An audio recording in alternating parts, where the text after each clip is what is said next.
Hello, I'm Father Mitch Pacwa, and welcome to EWTN Live, where we bring you guests from all around the world. Our guest tonight is here to share with us how the superficial theories of Western elite people are harming all of us. But they are especially harming the poor and the vulnerable.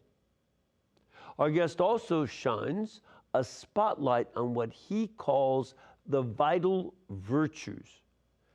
These vital virtues are keys for success. They are used by all races and all cultures. If they're not used, there's failure. He is the author of a brand new book called War on Virtue: How the Ruling Class is Killing the American Dream.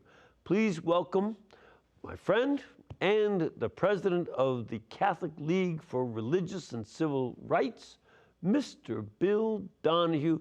Bill, how the heaven are you?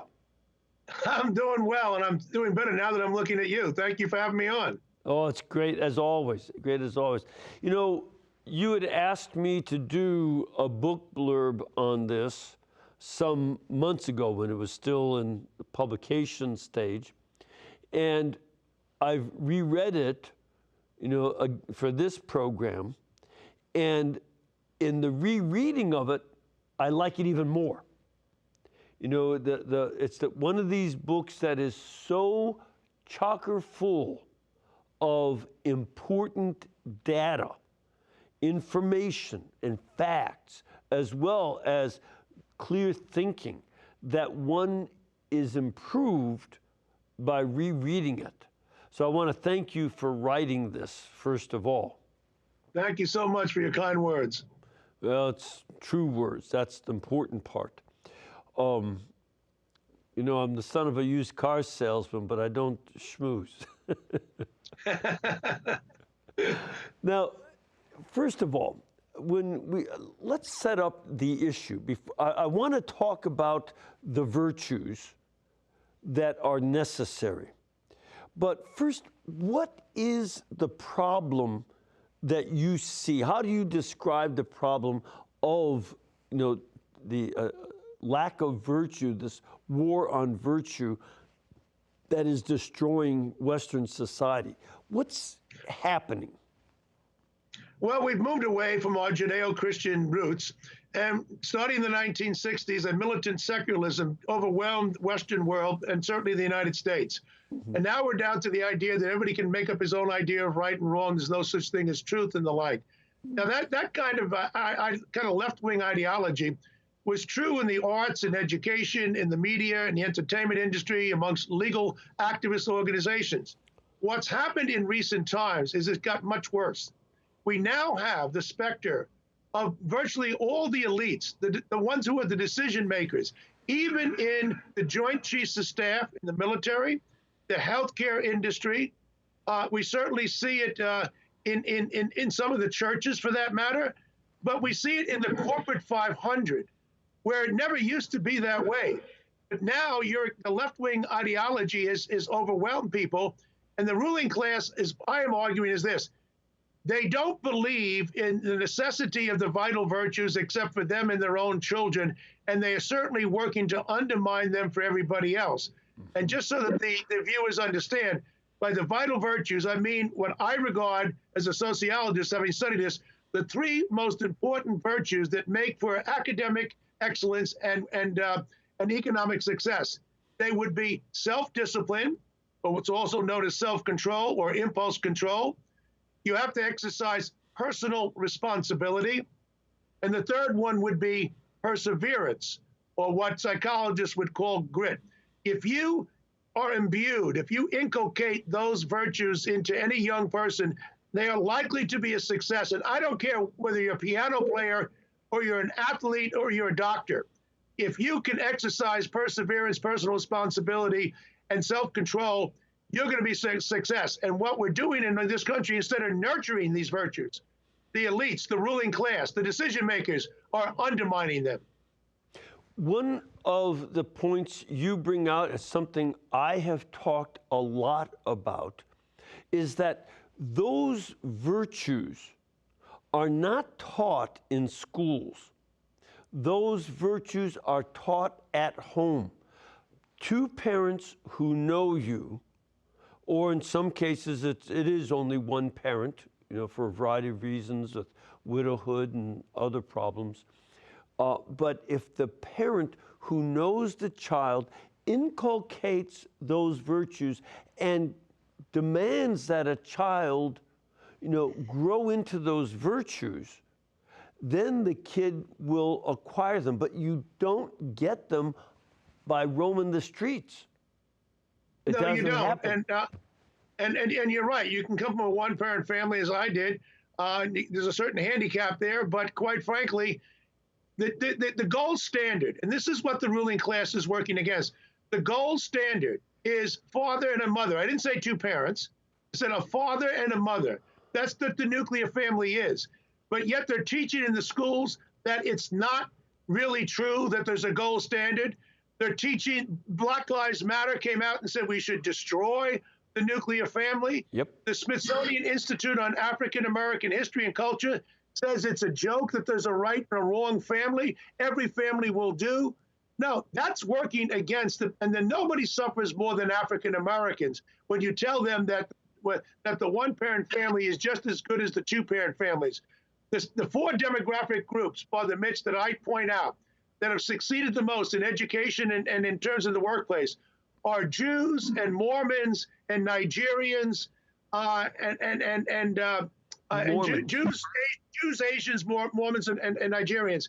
Now, two of those groups, the Nigerians and the Asians, are quote, people of color. So it's not racism and discrimination that is holding everybody back. If you come from an intact two-parent family, and that is true of a lot of Black families, and those kids do well, and they're not a problem with the law, you're going to do well. But we're disparaging instead of nurturing and celebrating the nuclear family. We're working against it, and that to me is absolutely insufferable. In fact, between 1910 and 1950, African Americans had a lower rate of out-of-wedlock birth than did Caucasians. That's census data. And it was in the 1950s, as the Aid to Dependent Children program was meant to help Blacks in the post-war period, especially up north. As that came in, it gave a disincentive for fathers to stay with the mothers of their children and their children. And between 1950 and 1960, the Black rate of out-of-wedlock birth went from 4% to 16%. And from 1960 to today, it's gone from 16% to, in 2020, it's 78%. And you're absolutely right. The result has been a catastrophe of poverty and failure to finish school for the children in those single-parent homes. You're absolutely right.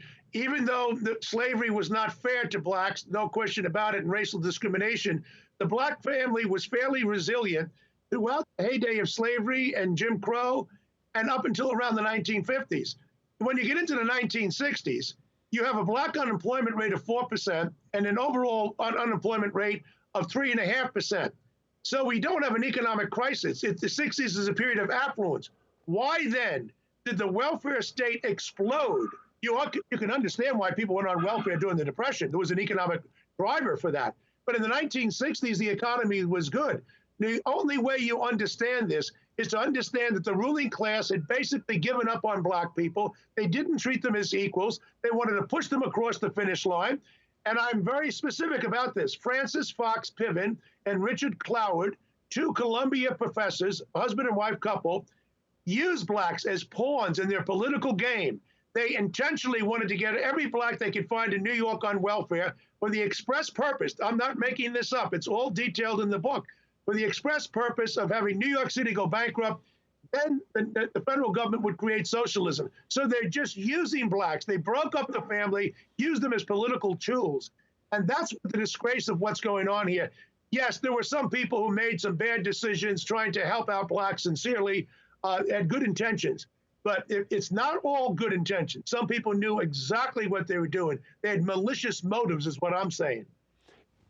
And the antidote will not be more of the government trying to do the programs. The antidote is what we see with the growing middle class in, like you mentioned, Nigerian families, Asian families, and Mormons and Jews. You have two cultures that are strongly family-oriented, and then you have two minority religious groups who are also family-oriented. Yes. And they communicate these virtues to their children, and they succeed tremendously. And the sad thing is that they are targeted because of success. It's the tall poppy syndrome. If one poppy grows up taller than the rest, you cut off its head. That's the wrong approach. It's rather we learn from the success how to become more successful. That's what we'd like to see. Just take one of those four groups, Asians, all right? They come over here, they don't understand the English language. Within a generation, their kid is the valedictorian. Why? Because they come from intact two-parent families, and no group, no demographic group in American society does more homework per day than Asians. They're number one. African Americans are in last place because you come from one-parent families, and it's difficult in that kind of situation. Now, the Asians will work with their kids. They'll make them practice self-discipline. They'll make them learn the violin not because they want them to become musical stars in Carnegie Hall, but if you practice the violin, you're likely to develop a good work ethic. If you develop a good work ethic, it'll show up with homework. And that's how you become a success. Now, we should be teaching everybody that Jews and Asians and Nigerians and Mormons are the role model. Instead, we're discriminating against Asians because they're doing too well in the Ivy League schools. They're doing too well right here in New York City, according to what they're saying, because they're filling all the better slots in the high achievement public schools here. Instead of saying, let's have everybody clear the bar, we're lowering the bar for everybody, and we're holding back with quotas Asians because they're too successful, along with a lot of non-Asians. It's a disgrace. The other thing that there was a study done in Chicago in a school that had gone from Appalachian white to African American and then to Vietnamese, Cambodian, Hmong. So the neighborhood changed. And with the Appalachian whites and the black population, the school, when it was a Jewish school, before that even, it was the #1 school in the city. It went way down with the Appalachian whites and the African Americans, but became #1 again with the Asian kids. And what they found as a factor is, since the parents didn't know English, the oldest kid would teach the next oldest to help them with the homework. And then that kid would teach the next youngest all the way down the line. And by learning to teach their younger siblings, they learned it better. As every teacher knows, when you teach something, you learn it better yourself. And that process of the kids sitting around the table doing homework and helping each other makes a huge difference. And that discipline and giving to your family made for tremendous success. And I think, no, I agree totally. And No group has suffered more at the hands of the ruling class than African Americans. Oh, yes, the white, well-educated liberals will say, no, we're on the side of blacks. No, they're working against them. They're not nurturing the vital virtues. I worked in Spanish Harlem in the 1970s in a black and Puerto Rican neighborhood. I saw the difficulty the kids had, but you know what? I helped them to clear the bar. I didn't drop the bar to them. And when I went on to as a college professor in Pittsburgh, I was the faculty advisor to the basketball team, worked closely with the African-American kids, the boys and the girls. And again, I looked at them as equals. But the problem is, as I point out, and this goes back to the 1850s, the very first sociologist in America, the first book, was a book written by a guy by the name of George Fitzhugh. And George Fitzhugh said he was pro-black, he was a left-wing progressive, he was also in favor of slavery, because he said blacks can't compete against whites in a market economy, so we might as well keep them down on the farm because they're too stupid to make it on their own, and they're the happiest people on earth because everything is taken care of. That's the real white racism. I mentioned him in the 1850s because in the late 19th century, early 20th, Richard Ely, a famous progressive, said pretty much the same thing. Fast forward to 1988, Charles Murray from the American Enterprise Institute says, we are looking at the coming of the custodial democracy, where the white ruling class will become the custodians taking care of black people because they don't treat them as equals. They don't allow them to succeed. And they're going to be like this paternalistic overlords, just the way we treat the Indians. This is a patronizing, condescending, white liberal racism that is driving the problem. They'll say, oh, no, we're on the side of blacks. Don't believe them for a moment. No, it's the other thing that concerns me as the family is encouraged to break down, as the array of sexual misbehaviors increases, and as the breakdown of sexual discipline, like you had said, one of the things that is very important is delayed gratification, and that applies to the sexual urges, so that you wait until marriage and you have this, well-ordered society called family. That is all discouraged, and as a result, the elite people stay very wealthy, and the middle class falls apart and gets poor. It becomes easier to control. Yeah, and I'm glad you mentioned that, Father, because one of the things I do in the book, again, I give attribution, I have a lot of footnotes. People will be surprised when they read how the ruling class, not every one of them, but too many of them, of these elite decision makers, they're actually thrashing the family. They're actually working against the vital features. They're discouraging people from being successful. And you have to begin to wonder, what kind of an agenda do you have? And why is it so popular in the schools to thrash the nuclear family and to say there is no blue chip family? I look at the sociological data done by serious sociologists, and we know that there is a nuclear family that is a blue chip. And they're trying to say, no, every alternative family, gay families, alternatives, cohabitation, and the like, no. There's no substitute for it. And the ruling class should be encouraging and nurturing it. Instead, they're actually teaching in the schools to discourage it, to trash it, to disparage it. It's mind-boggling. Well, especially, I do some work in prisons, not a lot, but some. And I see it, and people across the country and prison chaplains I've spoken with from Europe say the same thing. 85% of the inmates are the children of unmarried parents. That is across the racial lines.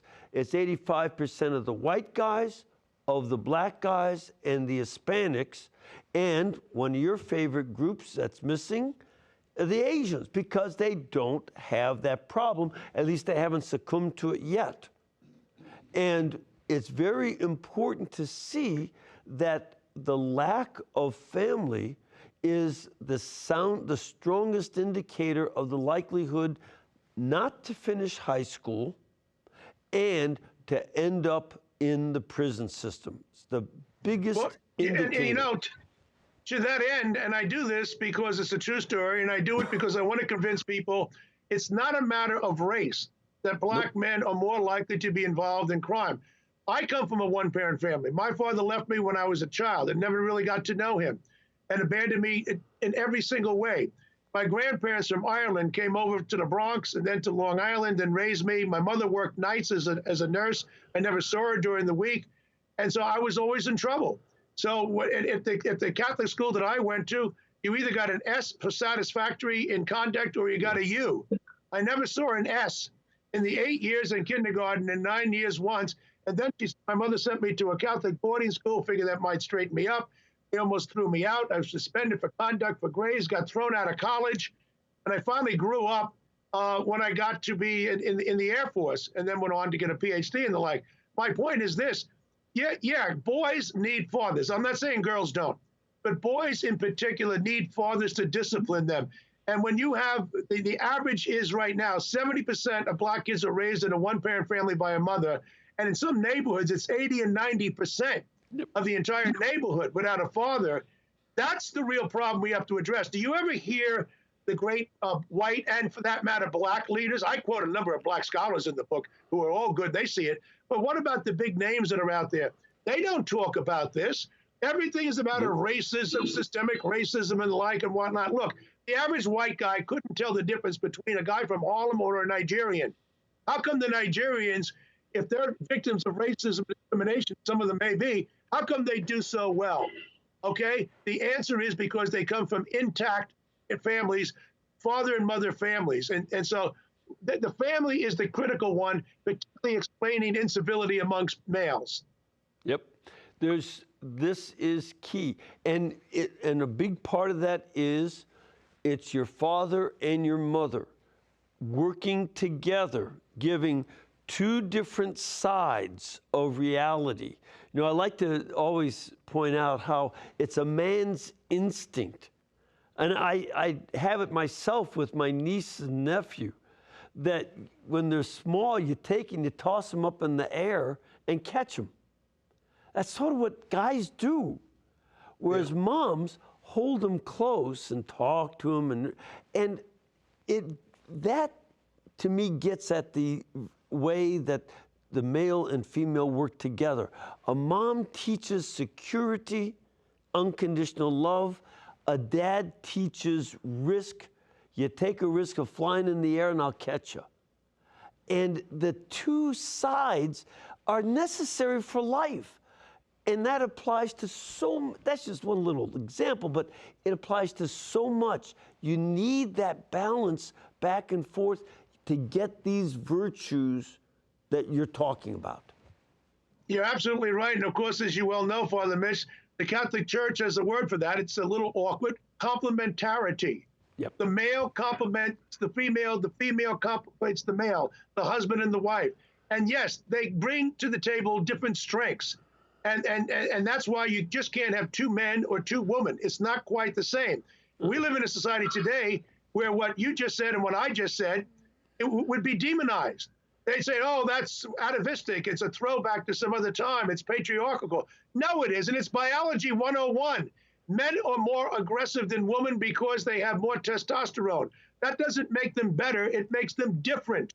And this idea that you can change your sex, they call it gender. We don't even know what they're talking about. You can't change your sex. You're either XXXY. There are some XYY people out there. There's always an anomaly in nature. But you're either male or you're female.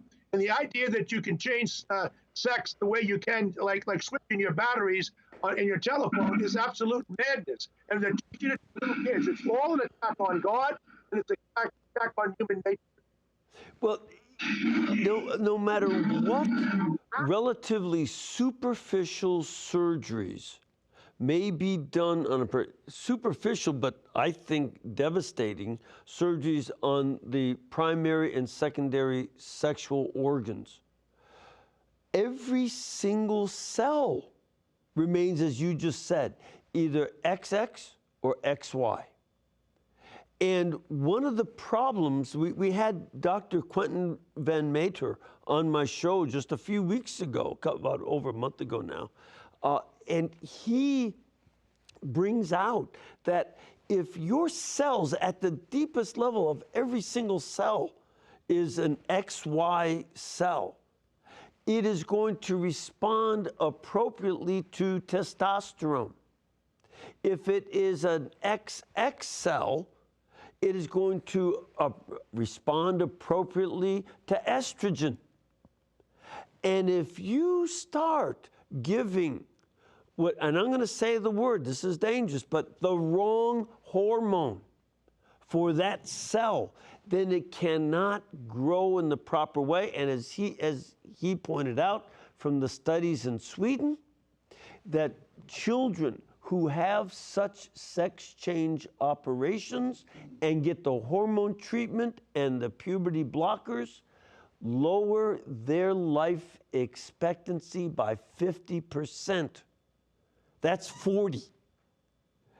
And if you add into that the high rate of suicide among those who have that, then you're talking about a life expectancy that would probably be a little bit closer to 35. This is a way to purge our society by elites who want the population of the earth reduced to 50 million people. And that's not just Democrats, it's Republicans too. That this is not about party affiliation, it's about elitism. And that is part of what it's a way to just get people to sterilize themselves, volunteer to it, but also make themselves prone to an early death. And this is why the church is right in saying that such behavior is wrong. Well, the church's moral voice has to be spoken more loudly. There's no question about it. And notice that it's the elites. You know, I looked at the studies on this. It's the more well-educated people, college-educated and postgraduate, who are the most likely to believe that people can change their sex and that men can get pregnant and give birth. The least likely people to believe it are African Americans. Why? They're the least likely to be indoctrinated the way the white people have with college education. It's a shame that at a panel at Harvard Medical School just a few years ago, they concluded that men can get pregnant. Now, we all know this is madness, but it's coming from the ruling class, okay? Just because you self-identify, that's not dispositive. I've said it before on many TV and radio shows. I'm going to say it again today. A lot of people say, they look at Bill Donohue, they say, oh, you're a big Irishman. And my answer is no, I'm a Chinese dwarf. All right? How's that? I'm self-identifying. If this is the kind of world we live in, that you can just simply make up truth on the fly, this is very, very, very dangerous territory. Absolutely. And, you know, and I will never see you as Chinese or a dwarf. It's just not. I know. But I do that just to make the point. It's craziness. Yeah, exactly. Exactly. It's very important for folks to understand this book that you have, because the war on virtue by the elites is a control technique. They seem to want to use fear. And as a Protestant minister friend of mine, local Methodist minister, said, for every point of increased fear, your intelligence quotient goes down 5 points. Fear makes you more ignorant and gives you less judgment. And the more that they get us to be afraid in commercials or from the government or from the schools, the dumber we get. And we need to take a break, Bill. We'll come back in a minute. I just want to let people know that if you are interested in getting more information on the work of the Catholic League for Religious and Civil Rights, please go to CatholicLeague.org. catholicleague.org. We'll take a break and we'll come right back and continue our conversation.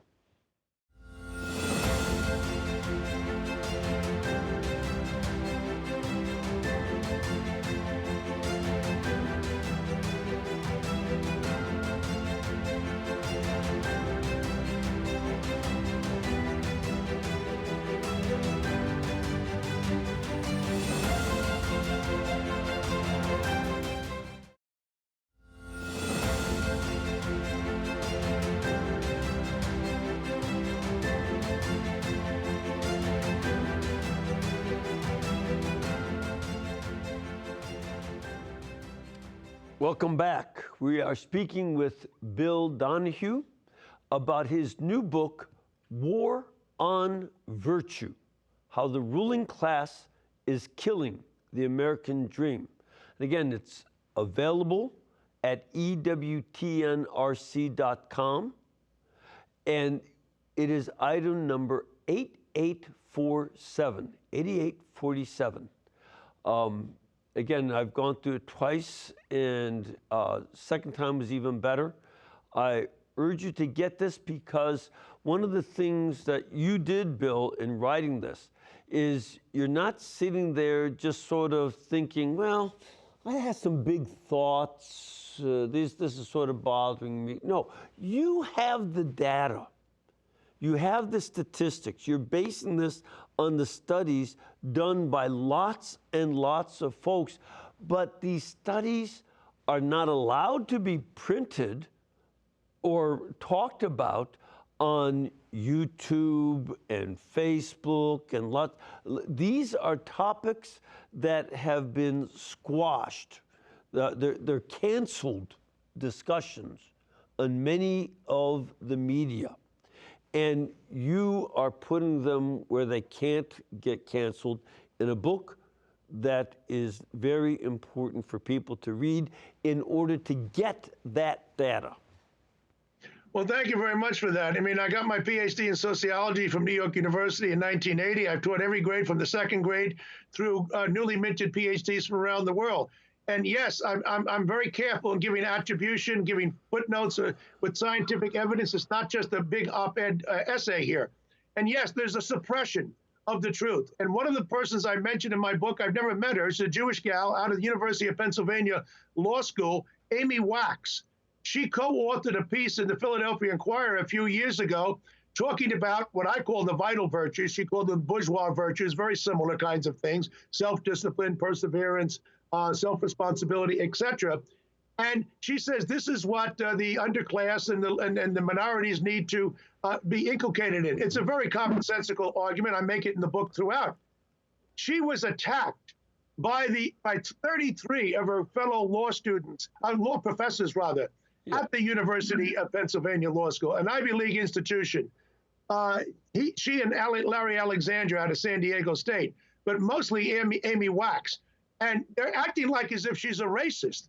No, the racists, again, are the ones who don't think of black people as equals. If you think of black people as equals, as you do and I do, then you will demand of them what you will demand of everybody else. But if you think blacks are incapable because they don't have what it takes to make it, then you're going to cut all kinds of breaks and lower the bar, and you're not going to talk about the bourgeois virtues or what I call the vital virtues. So, yeah, there's a suppression. They try to drive it out of the University of Pennsylvania. And, yeah, conservatives have a hard time even getting a job in higher education. I taught for many years. I know it. And if they find out you are a conservative, they'll try and deny you tenure. And these are the people who believe in diversity. The last diversity that is prevalent on a college campus is diversity of thought. That's the one diversity that counts the most, and they don't allow it. I've said many times on my programs that there was more freedom of speech and thought in a medieval university than in a modern Ivy League school. In a medieval university, you could debate any topic. You had to back it up and come up with logical arguments, and other people would argue with you in public. This was the university entertainment to have debates at the universities. And you could go back and forth, but the rules of logic were clear and definite, and you had to back up what you said. And this would be, and you'd be ranked by your fellow students and the faculty as to whether or not you were logical. You see instead that there's a caricature of medieval times as being stifling of thought. Meanwhile, it's in the modern university where you can have a small space for free speech, and even that is considered too threatening with, what do they call them, minor aggressions. This is absurd, and they keep coming up with lists of words you cannot say, like mother and father. You can't say that in some of these places. Microaggressions, that's what they call them, microaggressions. This is something that you wouldn't have in a medieval university. You'd have a disputatio. And everybody could understand because it was in Latin, and you went at it, but then that was if you won the debate or you lost it on the basis of logic and facts. It's not the case anymore. No, as a matter of fact, I've said something very similar to you. That's why I said we're kind of like a tag team here. I like it. Well, maybe I use an Irish example. And the example I give is that there's more free speech in your local Irish pub than there is on your local college campus. It's on the local college campus where they have, as you say, free speech zones where people have to go into some circle area to talk about whatever they want to talk about. It's all being driven by the left. It's not conservatives who are shouting down liberal and left-wing speakers on the campus. It's all coming from the left. And the fact of the matter is that the ruling class in our society, in this case here, the education elite, I'm talking about and the culpability extends to the Board of Governors and the like. This couldn't go on without the support of the parents, too. You know, and sadly, it happens on a lot of Catholic campuses as well. Absolutely. Parents have the checkbook. And if they think that this school is not sufficiently Catholic or it's gone too far left, they can exercise their choice. Too many of them are quiet and they're passive and they're going along with this instead of speaking out and holding their checkbook back. That's the only way you're going to change this. I think that when I hear parents describe how their children go to a campus to see if they like the campus. Whereas I always ask, what do you want to study? What's going to be your major? Does this school have that major? And do the faculty, or excuse me, better, do the graduates get jobs in that field? If they don't, it might be because the faculty is incompetent. So look for where there's success and go to a school like that. And not choose because, well, it's got a good gym and the student center is pretty nice. No, that's a country club you're looking for. You need a university where you can think. And there's, I want to recommend the Newman Society as a place that evaluates schools for some of these issues and for learning how to think and not become the objects of the professor's propaganda. That's what's going on far too often. And it is, and again, it always goes back to the people making the decisions. It's not the students. To some extent, it is the professors. It's certainly the administrators. People may be surprised to learn the administrators are even further left in their so-called progressive ideas, which really trans down to militant secularism. It's really, this is a fight between the idea of radical individualism and radical egalitarianism on the one hand, and our Judeo-Christian ethos, our heritage, our proud understanding of moral absolutes, of the ideas that there are certain ideas which are right and wrong, and that the academy is supposed to pursue one thing. One goal is why colleges exist, the pursuit of truth. And today is the pursuit of politics. Indeed, you now have people saying things that, we're at the point we're going to bring back the Flat Earth Society, because they have about as much credibility as the people saying that a man can get pregnant. And so we've gone off the rails in our society, and it's at every level of education. And if the ruling class wanted to do something about it, they could. Instead, they're the ones promoting this curriculum. If they're not promoting the idea that men can become women, they're promoting that every white person is by nature a racist. When I recount in the book on the war on virtue, when say a little girl at the age of 6 goes home to her mother and she says, "Mommy, am I evil?" And the mother says, "Why would you even ask that?" She said, "Because my teacher told me I'm evil because I'm white." There has to be a parental rebellion in this country, and it has to go way beyond the Catholic community. This is fascism. We should not allow it in the United States of America. This is very important because just a few weeks ago, I had Dr. Edward Fazer. I don't know if you know him, but he just yes, I do. Yeah, and he just did a wonderful book on critical race theory, pointing this out. I endorsed it. Yeah. This is a tremendous book that develops the same point. You don't educate people to think if you're black, you cannot get out of being bigoted against, and if you're white, you cannot get out of being a bigot. There's no change.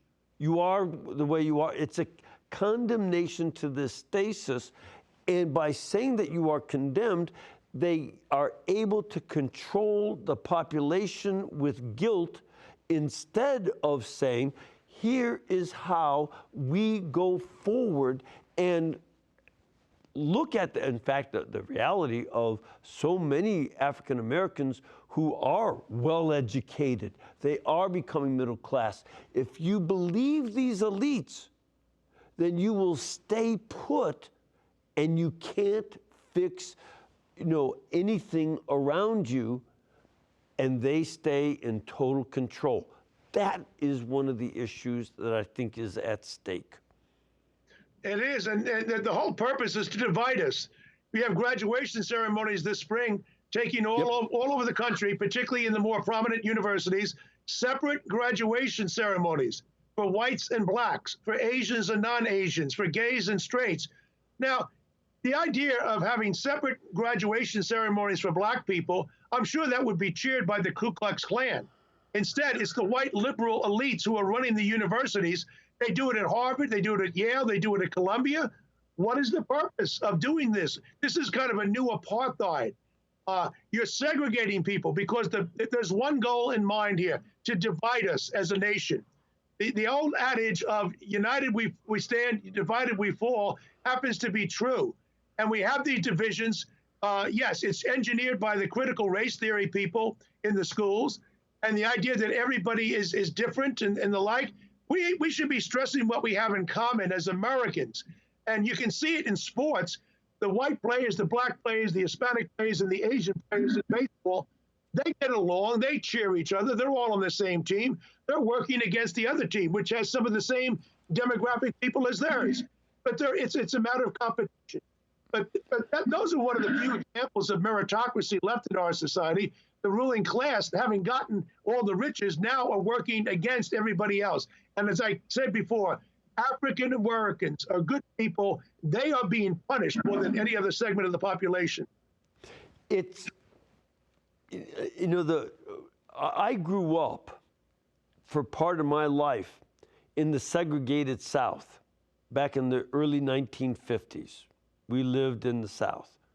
And, and segregation was real. My school was all white, even though a black neighborhood was right next door. Black children could not study at our school.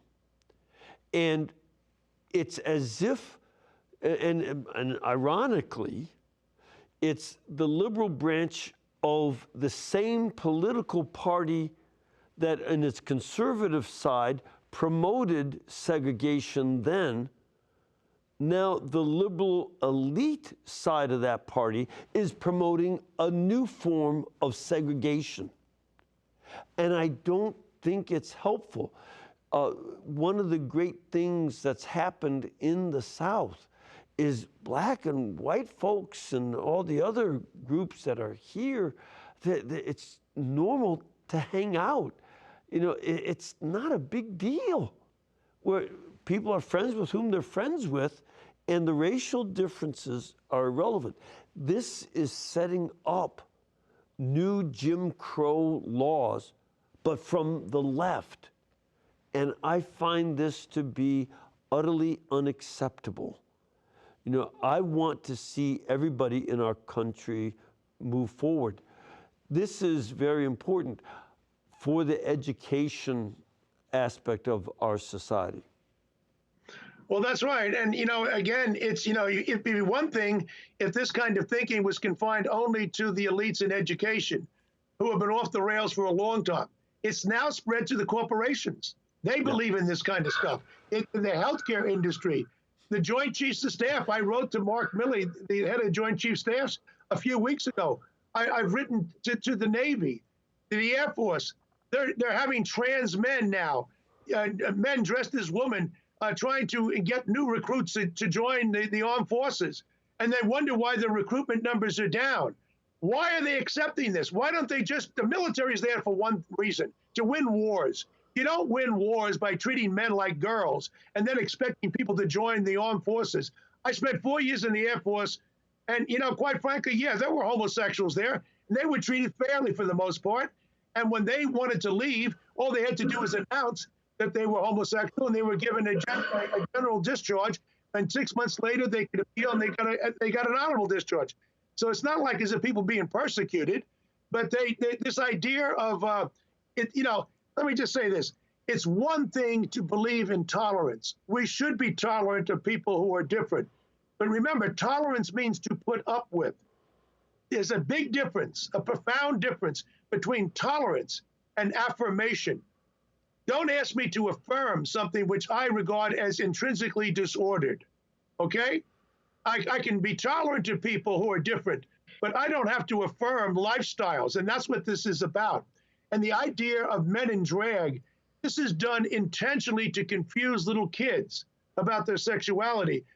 Get back to the vital virtues, get back to basics, allow the parents to teach the kids the virtue of self-responsibility, personal responsibility, the idea that you must persevere in life, practice self-discipline, be patriotic to your country, otherwise nobody's going to defend it. If you teach everybody to hate America, why would anybody want to defend it? That's what we need to get back to. But we have to be skeptical of the ruling elite, because if you hear something that's said that sounds to you in your gut, this is crazy. Don't trust the people with the alphabets after their name anymore. I'm not saying you should be cynical. I am saying you should be skeptical. So if somebody says to you, well, the best way to proceed to have discipline in the classroom is to have a quota against any group, they can't get beyond a quota because otherwise they're violating the quota to be disciplined. So if more blacks are acting out than Asians, does that really help out anybody, including blacks, if you put a cap on the number of kids who can be disciplined? We got to get back to basics. The average American is not the problem. It's the ruling class. Yep. This is something that, again, cannot be underestimated. Something else, you mentioned sports and business, which are very much intertwined because so much of sports is big business. Something, we just have a few minutes left, but I know that you've been talking about this, I've been talking about it. We also see that there is a strong anti-Catholicism that it's been around the United States since the beginning, since the colonial period. Catholicism was not allowed in any of the colonies except Maryland and Pennsylvania. And after a while, the Puritans took over Maryland and kicked the Catholics out of the Catholic colony. And so anti-Catholicism has been around, but a present day form of it is showing up with giving a community hero award to a group of homosexual men, mostly men. It's also women, both straight. They say they have straight women, gay women, straight men, gay men, but mostly gay men, who call themselves the Sisters of Perpetual Indulgence. And the Los Angeles Dodgers offered to give him an award. They rescinded it. Now they're doing it again. Do you have any further comments? I have been outraged because I'm working for a network founded by a wonderful holy nun who was part of a community of holy nuns that I teach scripture and such with them, know them well. I love the sisters that taught me. I love the sisters I know. And this to me is the equivalent of a blackface minstrel show that insults nuns the way blackface minstrel shows insulted African Americans. And I find it very offensive. Well, when I found out about this last week, I went bonkers. And we have an enormous list of email subscribers. And we got the email of Rob Manfred, who's the Major League Baseball commissioner. He's allowed this for the Dodgers to take place. And we pounded him. And next thing you know, in 24 hours, we won, supposedly. They disinvited the sisters, the perpetual indulgence. And then the gays kicked into high gear over the weekend, and they got them to re-invite them. And then the Dodgers actually apologized to them. Now, what we're doing, I wrote a report. I wrote it on Monday. We released it on Tuesday. It's up online on Catholic League. You can find it. And there's a report is in great detail from 1979 up to 2023 about the anti-Catholic antics of Sisters of Perpetual Indulgence. We are asking people on June 16th, it's a Friday night, if you live in Los Angeles, boycott that particular game. I can't take on the whole Dodgers, but we can cherry pick one particular game. June 16th, the Dodgers are playing at home, and that's the night when their Pride event night, when they're going to give an award to these anti-Catholic bigots. And if we can drive down the numbers on a Friday, that would at least send a message to these elites that you can't get away with this. The fact of the matter is that Catholics are being treated as second-class citizens, and the gay activists who are anti-Catholic, I'm not talking about all gays, I'm talking about the activists out there in Los Angeles, they hate Catholics, and that's why they're doing this. And now the elites, back to the elites again, they're the ones who are sanctioning it. This, so folks understand, this is a group that does pornographic acts in front of Christ crucified. They ridicule Christ on the cross with pornographic things, pornographic scenes that they make and activities. They are pornographic in their depiction of the Blessed Virgin Mary, as well as dishonoring our sisters.